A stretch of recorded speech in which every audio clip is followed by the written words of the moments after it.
It is okay to remove me. It is within the procedure and rules. These standing orders, Mr. Speaker, you are one of the creators of these standing orders. I have used them for the last 12 years.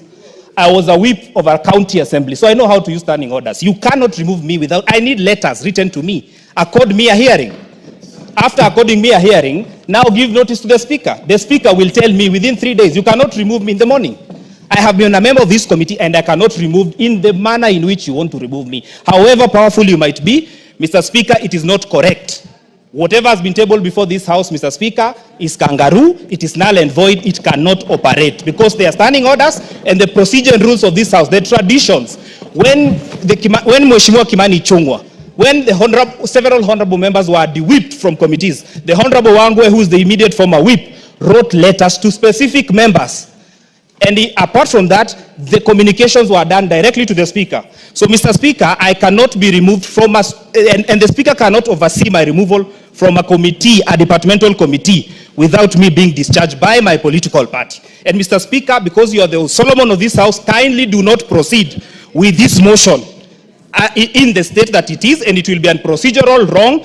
This is the making of Kimani Ichungwa, which cannot work in this assembly. He served as a member of the County Assembly of Kajiado. And he has clearly read out to us the standing order.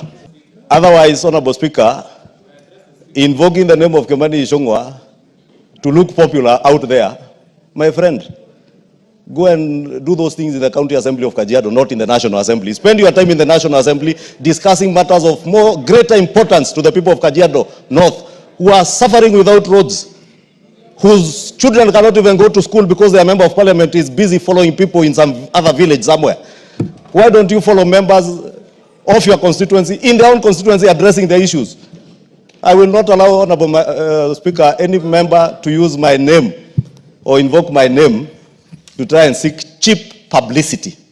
Our standing orders are very clear, and Honorable Ngogoyo should know that.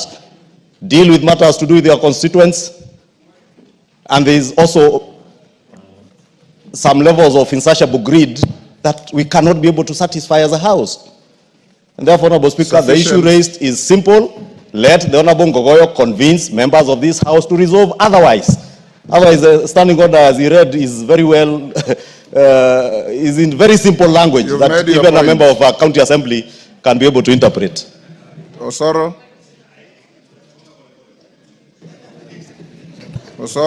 Honorable Speaker, thank you very much. Honorable Speaker, when I moved this particular motion, I did indicate that coming up with a list of committees in any particular committee, Honorable Speaker, is not very easy.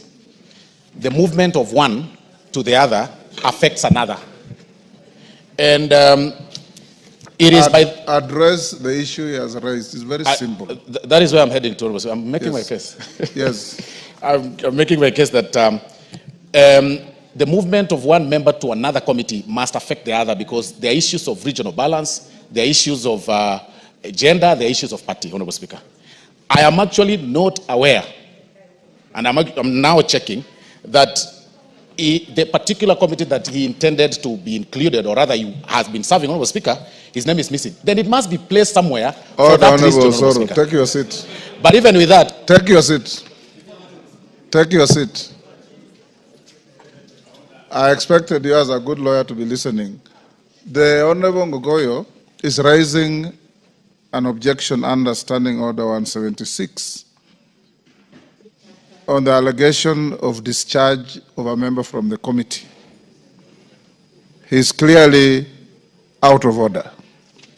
What is before the House is reconstitution of committees, is not discharge of members from any committee. If you looked at your standing orders very well, we are dealing with reconstitution of committees.